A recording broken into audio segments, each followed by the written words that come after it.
Et salut à tous, bienvenue dans ce nouvel épisode du podcast Nourris ta santé. Aujourd'hui, je ne suis pas tout seul, je suis avec Victor. Salut Victor. Oui, Raphaël.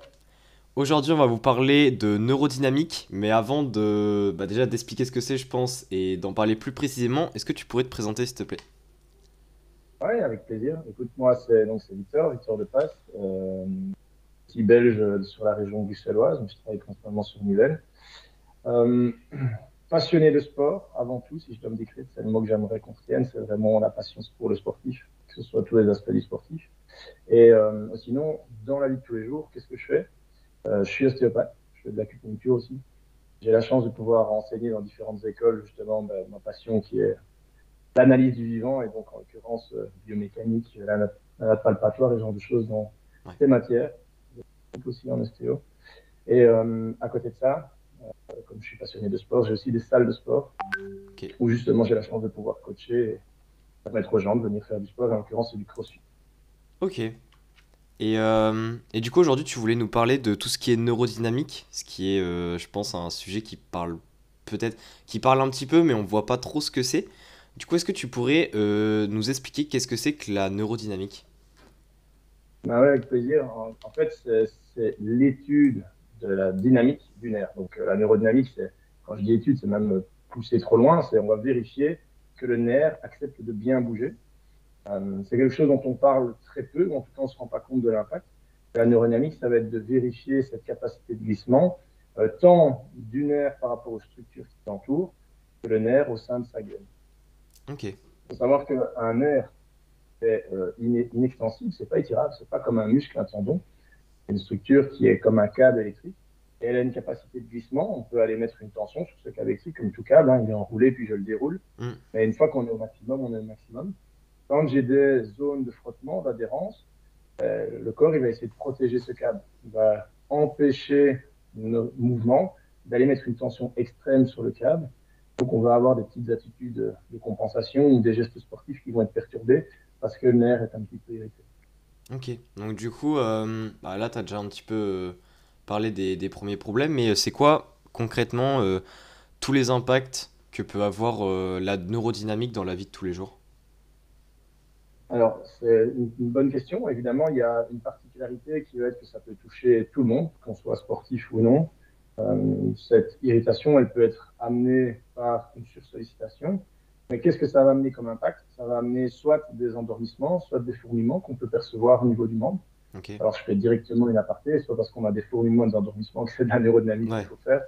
Il faut faire un diagnostic différentiel. On n'est pas là pour faire une consultation et il faut toujours préférer, évidemment, aux médecins et aux personnes qui sont spécialisées lors de consultations, que ce soit les kinés, les ostéos, même les médecins qui pourraient directement pouvoir différencier ça d'une problématique plus grave. hmm, Mais ça va être limitant, c'est-à-dire que inconsciemment, notre système nerveux va toujours vouloir maintenir son intégrité. Donc un nerf, comme on sait qu'il n'est pas étirable, à un moment, si jamais le cerveau perçoit qu'il est en train d'être mis sous tension, il va dire oui, on va maintenir, on va protéger cette structure nerveuse et donc on va limiter les mouvements. Et ça va être dans la vie quotidienne, dans la vie de tous les jours. Tiens, si jamais je ne peux plus étendre mon coude, quand je vais prendre quelque chose dans une armoire au-dessus de ma tête ou quand je vais vouloir changer une ampoule, je vais compenser, je vais lever l'épaule. Et ok, quand tu fais ça une fois, ça ne pose pas de problème. Mais si jamais tu fais ça de manière répétée, après, tu as quelqu'un qui va se plaindre d'une douleur à l'épaule. Et le problème va se situer que ce n'est pas l'épaule qui pose problème, c'est l'épaule qui compense une irritation du nerf au niveau du bras, par exemple, et au niveau ouais, du coude. Ça va être plus étendu le coude. Donc, dans la vie de tous les jours, ça peut être matérialisé par des symptômes. Si on parle parfois, tu te réveilles le matin et tu as le bras engourdi, le bras endormi parce que tu as dormi sur l'épaule, tu es venu un petit peu perturber le passage vasculaire et nerveux et donc ton bras s'en sent un peu groggy, mais ça peut se matérialiser dans d'autres mouvements et à chaque fois quand on va aller chercher des mouvements extrêmes. ok, Donc l'exemple, c'est tu restes un peu en mode T-Rex avec les bras devant toi, a priori là tu mets pas de tension sur ton nerf, par contre dès que tu vas essayer d'éloigner le bras un peu plus loin, là, tu vas mettre de l'attention sur ton nerf. Donc, c'est dans ce genre de geste que tu peux ressentir. ok. Et est-ce que il y a, on va dire, par exemple, tu as parlé de l'épaule et du coude, est-ce que toi, de ton expérience, tu remarques qu'il y a souvent les mêmes, on va dire, zones du corps qui sont touchées par des problèmes de neurodynamique ou pas? Ou ça peut être vraiment tout le corps? Il y a évidemment une possibilité sur tout le corps. Toute structure nerveuse peut avoir une perte de glissement et une perturbation. Ouais. Il y en a qui vont être plus fréquentes que d'autres, tout simplement par la sollicitation. Exemple plus concret, c'est par exemple le nerf sciatique. On sait très bien qu'on peut avoir des sciatiques, comme certains utilisent, en tout cas une algie du nerf sciatique, Mm. pas forcément par cause d'une problématique d'hernie discale ou d'irritation au niveau de la racine, mais bien parce que j'ai une perturbation du glissement du nerf lors de son trajet dans la jambe. Donc, en fait, c'est ce glissement qui ne se fait plus. Et par exemple, chez les sportifs, c'est des sportifs qui vont avoir une irritation du nerf sciatique à cause de la sollicitation qu'ils font de leurs ischio-jambiers. Et donc là, c'est très spécifique parce que si tu veux, le nerf sciatique, il va glisser au travers des muscles. Ouais. Et à un moment, ben, il va plus pouvoir glisser correctement comme s'il était coincé entre deux feuilles de papier et que ces deux feuilles de papier étaient collées. Ben, le câble qui passe entre ces deux feuilles de papier, lui, n'a plus la possibilité de glissement et il faudra lui redonner.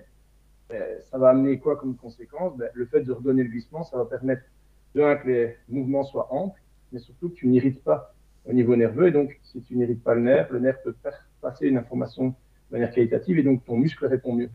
Ok. Et donc, ça, c'est par exemple un exemple très concret, je pense que c'est parlant. Le nerf sciatique, l'arrière de la cuisse, etc., dû au geste sportif, à la sollicitation. Et au niveau des membres supérieurs, c'est assez flagrant aussi dans les sports qui utilisent beaucoup ces membres supérieurs dans des positions extrêmes. Par exemple, les gens qui vont faire des tractions, et ils vont faire la traction, il n'y a pas de souci pour amener le menton au-dessus de la barre. Par contre, quand on redescend, on se relâche, on se laisse complètement aller, et là, on amène un maximum de tension d'une Ouais. fois. C'est comme ça qu'on va avoir des blessures plus récurrentes. De un, parce qu'évidemment, ils traumatisent au niveau musculaire, et de deux, on amène une tension maximale au niveau de ces structures nerveuses aussi. Donc, toutes les compensations peuvent apparaître progressivement. Ok. Et justement, t'as un petit peu lié au domaine sportif là. Et du coup, est-ce que, on va dire, chaque personne qui s'intéresse au sport devrait, selon toi, vraiment s'intéresser à la neurodynamique ou est-ce que ça concerne plutôt les sportifs de haut niveau? Enfin, c'est quoi ton avis là-dessus? Alors, moi, j'essaye en tout cas d'amener une compréhension et un intérêt pour pouvoir se dire, bah, tiens, il faut y penser. Je suis partisan de dire qu'il n'y a pas une solution miracle, il n'y a pas un traitement miracle, hein. Donc, Ouais. évidemment, il ne faut pas commencer à dire, voilà, c'est génial ce qu'il explique, c'est intéressant, je vais m'y intéresser. Et pour moi, c'est la panacée, il n'y a plus que ça à faire. Loin de là, l'idée de vouloir transmettre ce message-là, que du contraire. Par contre, je pense que c'est vraiment intéressant pour les sportifs, qu'ils soient amateurs ou spécifiquement les sportifs pros, mais je ferai une petite nuance, de pouvoir s'y intéresser, car parfois, ça peut être un facteur limitant ou ça peut donner de faux positifs en termes de pathologie. J'explique. Normalement, on a déjà tous entendu parler du fait d'avoir un tennis elbow, donc Hmm. le fait d'avoir une inflammation de l'épicondyle qui est plus associée au geste sportif du tennis. Et on va avoir des traitements qui vont durer, mais qui ne vont pas amener de résultats.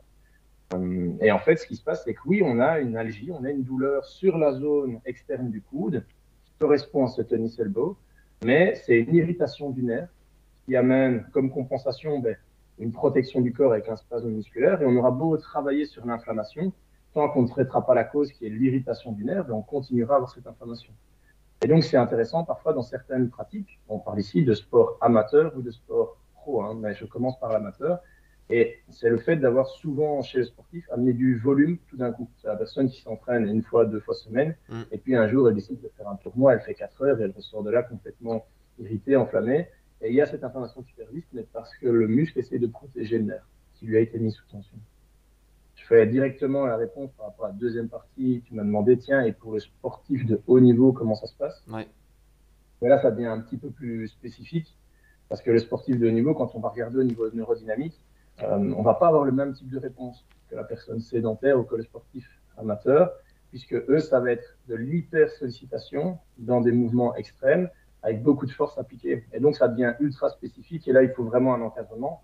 Autant, par exemple, j'ai déjà posté sur ma page Insta des exercices, par exemple pour le nerf lunaire ou le nerf médian, qui peuvent être des auto-exercices. Mais ça va être plus compliqué pour le sportif de haut niveau d'utiliser ces auto-exercices parce qu'il faut aller plus loin dans le process et dans l'investigation quelque part. Ok. Et donc, on ne périorisera pas finalement un gros gain par rapport aux exercices, alors que la personne plus sédentaire ou moins sportive on va déjà trouver d'énormes améliorations par rapport à des autotraitements ou même un encadrement chez un thérapeute. Ok. Et plutôt du coup, vu qu'on parle du domaine sportif, on va rester dedans. Au niveau domaine sportif, performance, etc., c'est quoi selon toi, donc t'en as déjà un petit peu parlé, mais c'est quoi selon toi les impacts d'avoir entre guillemets une mauvaise neurodynamique sur les performances? Alors, je pense que c'est une bonne question et on aborde évidemment les systèmes de compensation. C'est l'exemple de dire, bah, tiens, lorsque je vais vouloir me suspendre à une barre pour faire une traction, toujours, Ouais. plutôt que de pouvoir bien engager différents muscles, je vais amener des compensations. Et ces compensations, elles peuvent avoir évidemment des effets délétères sur le long terme, puisque plus tu vas mettre en place des compensations, plus elles vont être répétées et plus tu vas maintenir déjà des mauvais schémas de mouvement. En plus, plus tu vas amener des hypersollicitations sur des muscles qui ne sont pas censés travailler tout le temps. Et donc, plus ça dure dans le temps, plus finalement tu détruis ton geste sportif et plus tu amènes une incapacité à performer de manière cohérente puisque tes muscles s'enflamment et ils ne sont pas capables d'encaisser le volume. Ouais. C'est un peu l'exemple, j'aime bien utiliser cette idée-là, c'est si jamais mes muscles doivent s'activer, travailler pour protéger finalement ma structure nerveuse, ben, ils vont venir s'activer tout le temps. Or, dans la vie de tous les jours, ces muscles sont des muscles qui sont censés être mobilisateurs et pas des muscles posturaux qui sont là pour travailler de manière plus régulière. Leurs fonctions sont différentes. Et là, on leur demande plutôt de travailler de manière ponctuelle, de travailler tout le temps. Et donc, il y a un côté inflammatoire. Il y a des toxines, des déchets métaboliques qui vont s'accumuler à cet endroit-là. Ils ne vont pas pouvoir être mobilisés et on ne pourra pas amener des éléments nutritifs. Donc, il y a ce côté un peu euh, mauvais positionnement et, en plus du mauvais positionnement, mauvais gestes sportifs qui vont en découler puisqu'on va être obligé de compenser. Ok. Donc du coup, ça impacte à la fois, on va dire, ça diminue à la fois la performance en tant que telle et puis ça augmente aussi le risque de blessure à long terme, globalement. Alors, en effet, là, on va parler d'un autre aspect. C'est bien que tu abordes cette question sous cet angle-là.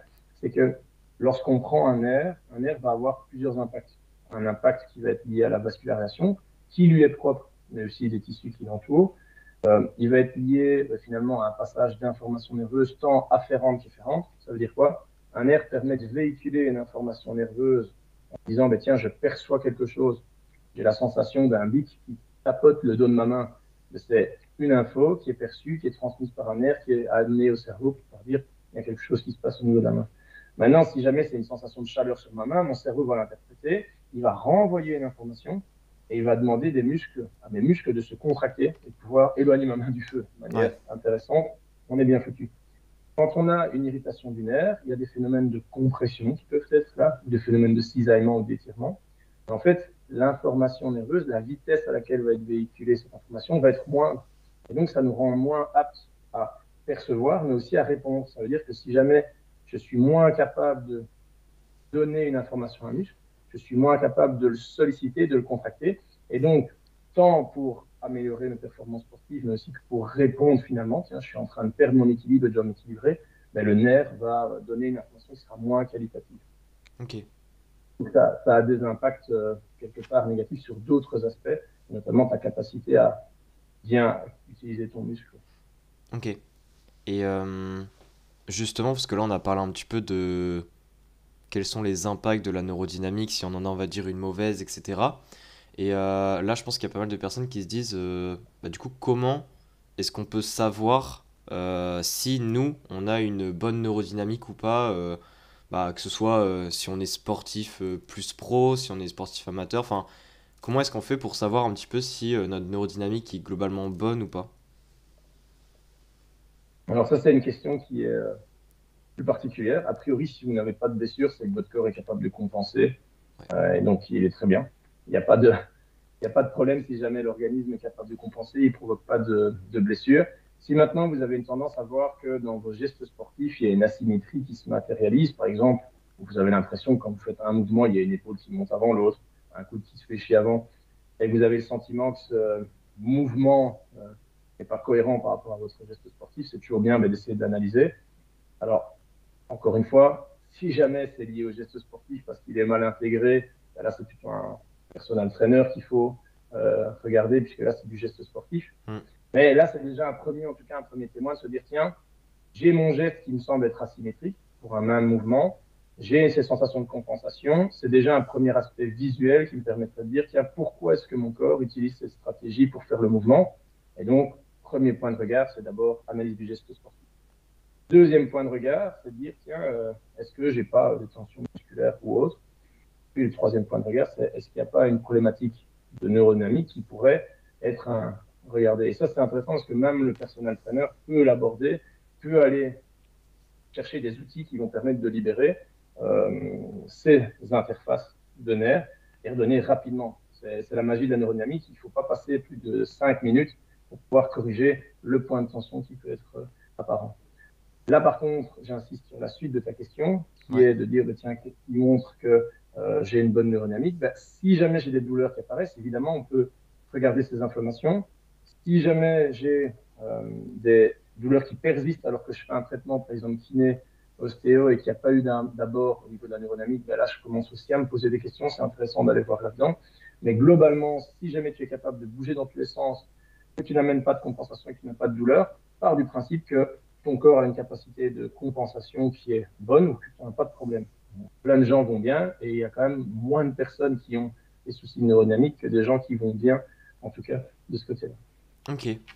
Et imaginons, on fait du coup les différentes étapes que tu viens de lister pour, on va dire, pour essayer de voir s'il y a un problème de neurodynamique ou pas. Si, Mhm. imaginons, il y a un problème, enfin, c'est pas top, comment est-ce qu'on fait, enfin, je pense qu'il y a plusieurs réponses, encore une fois, tu vas nous le dire, mais comment est-ce qu'on fait pour travailler justement cette neurodynamique et pour corriger le problème? Alors là, il y a plusieurs outils et c'est assez chouette. On a eu l'occasion avec Nicolas Genotte de mettre en place justement une micro-formation pour un budget tout à fait dérisoire. Je crois qu'on a mis 70 euros pour pouvoir encadrer finalement les sportifs et donner des tips, en tant pour les personnes entraîneurs que si jamais on est athlète et que ça nous Ouais, intéresse. Et par exemple, on a dit, bah, tiens, sur le bench, quelles seraient les compensations qu'on verrait, tu vois. Et ça, c'est assez cool parce que ça permet de dire, tiens, je suis en train de bencher, je suis en train de faire mon press, je vois une rotation qui s'impacte, je vois une omoplate qui n'arrive pas à rester engagée, je vois une épaule qui monte vers l'oreille. Et même chose pour d'autres gestes sportifs, que ce soit pour le membre supérieur, bench, pull-up, ou front rack par exemple, quand on veut venir prendre une barre sur l'avant des épaules, ou même les membres inférieurs avec les squats deadlift. Et là-dedans, tu vas pouvoir trouver des exercices. Mais là, par exemple, j'en donne. En fait, si jamais tu prends un bouquin d'anatomie, donc tu regardes un nerf hmm, et tu vas voir la portion dans laquelle il passe, il y a des intérêts à comprendre ça parce que je vais pouvoir deviner ou imaginer comment je peux mettre un maximum de tension sur ce câble. Je donne un exemple. Là, je vais prendre finalement euh, mon bras, mon nerf médian, il passe à l'intérieur de mon biceps, il va vers l'avant de mon bras et puis il va vers ma main. Mais ok, techniquement, si ma main, elle est proche de mon corps, de ma tête, et là, je suis dans une position courte. Mais si jamais j'écarte le bras, je tends le coude et je tire les doigts, j'ai éloigné un maximum mes doigts de mon oreille.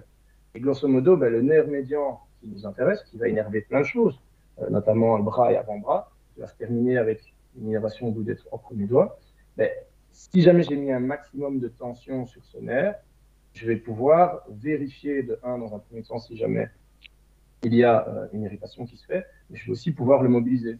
Parce que lui, il démarre au niveau de mon cou, la racine se fait au niveau du plexus brachial et se termine au niveau de mes doigts. Et chaque nerf a cette zone de passage.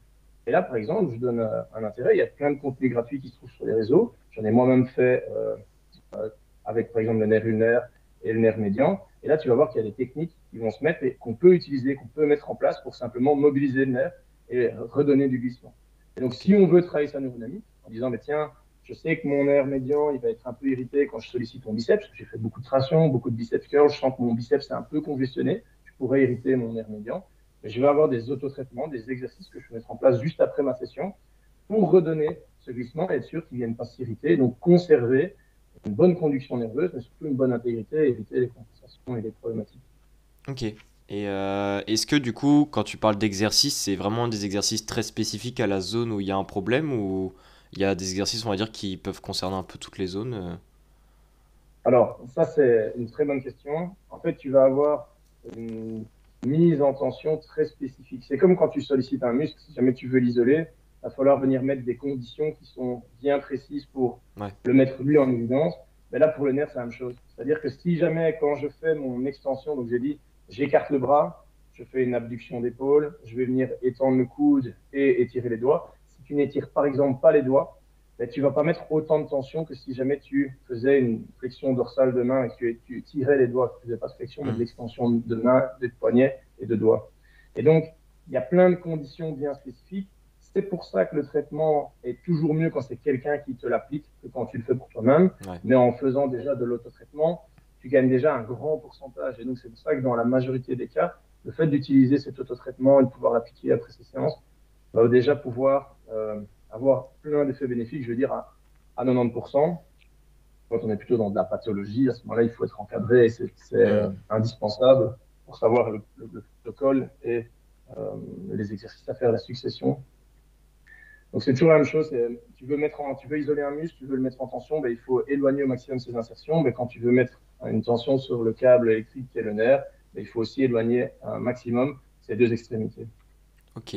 Et au niveau de la durée, est-ce que généralement, on va dire quand on retravaille sa neurodynamique pour régler le souci, pour retrouver une bonne neurodynamique, est-ce que tu as une tranche, on va dire, en termes de durée de guérison, façon de parler, ou est-ce que ça peut énormément varier, c'est-à-dire de quelques jours à quelques mois c'est quoi la tendance? Alors, ici, on parle de personnes qui ont une irritation du nerf qui va perturber leur geste sportif ou donner un petit peu d'endormissement.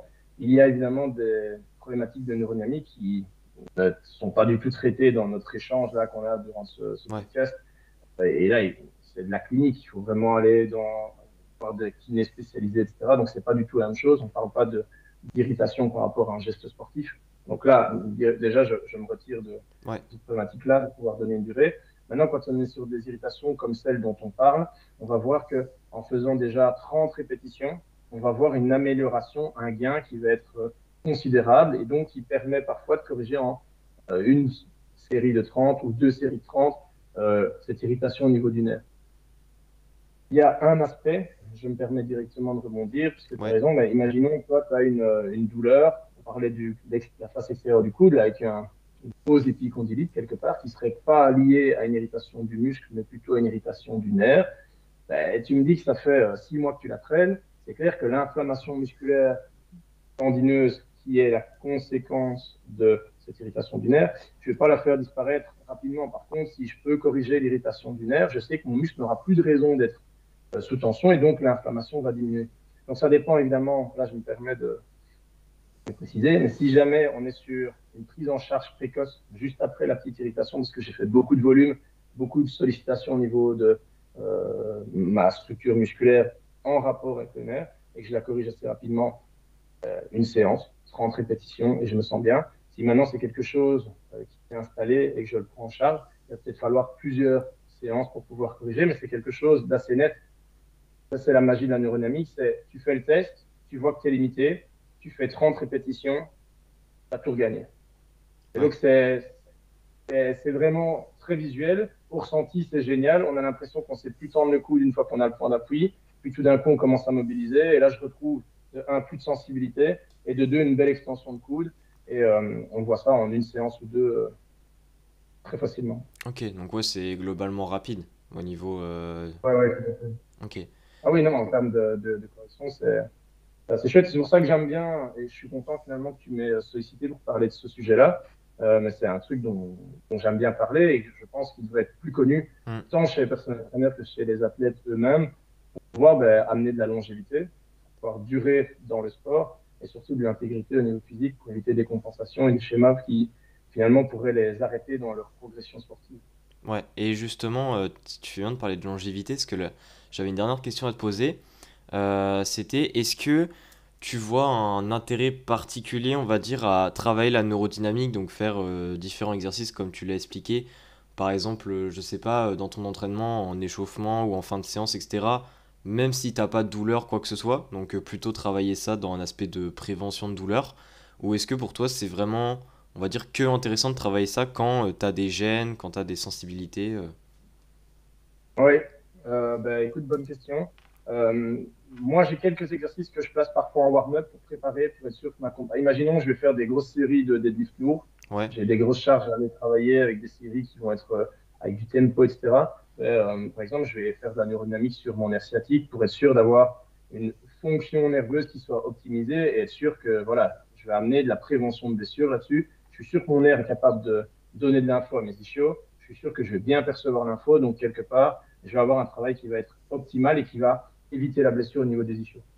Par contre, il y a d'autres approches qui sont, imaginons, j'ai eu de gros volumes en tirage. Tirage, j'ai dû faire beaucoup de pull-up, par exemple, ouais, beaucoup de suspension à la barre.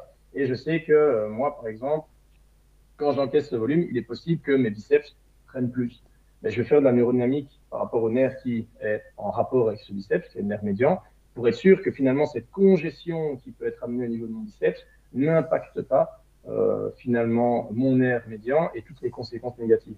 Et donc là, il va falloir trouver un ratio qui va être un peu de préventif pour être sûr de bien solliciter mon muscle et de le préparer par rapport au nerf ce muscle pour sa fonction. Et moi, après, ben, je donne toujours comme conseil aux patients que j'ai et qui présentent plutôt ce genre de schéma, ce genre de pattern qui peut arriver. Je leur dis toujours, voilà, ça c'est intéressant en post-séance quand vous faites du volume. Donc si Ok. jamais ils arrivent et qu'ils ont un WOD où ils ont fait traction, je vais pas leur dire que c'est de la neurodynamique. Par contre, ils m'ont dit, ouais, j'avais 12 tours et à chaque fois j'avais 10 pull-ups. Ben là, ils arrivent, ils font 120 pull-ups. Par rapport à ce qu'ils font d'habitude, c'est plus de volume. Et donc, le risque d'irritation de ce nerf, de congestion sur la zone et de compensation qui se maintiendrait dans le temps est plus grand. Et donc, j'insiste sur le fait de dire, voilà, ça, c'est les exercices que je vous conseille par excellence. Ok. Et là, je leur donne des exercices de traitement. Ok. Bah écoute, je pense que tu as bien répondu à ma question. Je sais pas si moi personnellement j'ai fait le tour, mais je sais pas si tu avais peut-être un dernier point à ajouter sur le sujet qui te paraît important. Euh, Écoute, je pense que on a répondu un peu à tous les aspects qui pouvaient être intéressants. Si jamais les gens veulent pousser plus loin, je suis toujours ouvert à la discussion. Ouais. Je peux imaginer répondre aux questions. Et si je vois que les questions sont récurrentes, pourquoi pas, je ferai un post. On avait déjà travaillé là-dessus sur une de nos pages qui est cf2s.eu pour pouvoir donner un peu d'infos. Mais là, je pense que dans le podcast, on peut répondre encore plus loin à des questions très précises et de savoir qui ça touche et quand c'est ce qu'il faut le faire. Moi, je dis, soyez curieux, en tout cas, poussez les choses. Ne prenez pas comme acquis tout ce qui est dit et peut-être même ce que moi je viens de dire, etc. Bien ciblé. Et la neurodynamique n'est pas une recette miracle. Elle est là pour pouvoir accompagner l'athlète, mais c'est quelque chose qu'il va falloir de plus en plus intégrer pour être sûr de pouvoir, certes, donner les bons gestes sportifs, certes encadrer au niveau musculaire, récupération, protocole et programmation du sportif, mais aussi n'oubliez pas qu'un muscle ne se contracte pas sans sa information nerveuse et que donc la neurodynamique est quand même à la base finalement de cette qualité de contraction. Ok. Bah écoute, merci Victor en tout cas d'avoir pris le temps de répondre à toutes les questions. Et de toute façon, tu parles de tes contenus Insta, etc. Je mettrai tout en description. Donc ton compte. Donc, c'est cool. Même, tu avais parlé de la formation tout à l'heure avec Nicolas. Ça, je pourrais aussi la mettre si tu veux, Yes. si ça en Ah, c'est intéresse. cool. Merci. Et puis, bah Ouais, voilà. ben, Encore merci. ouais, merci de m'avoir fait confiance et de m'avoir demandé de parler de ce sujet. Ça me fait vraiment plaisir. Et à une prochaine pour un autre sujet. Ouais, merci à tous d'avoir écouté et à une prochaine. Ciao.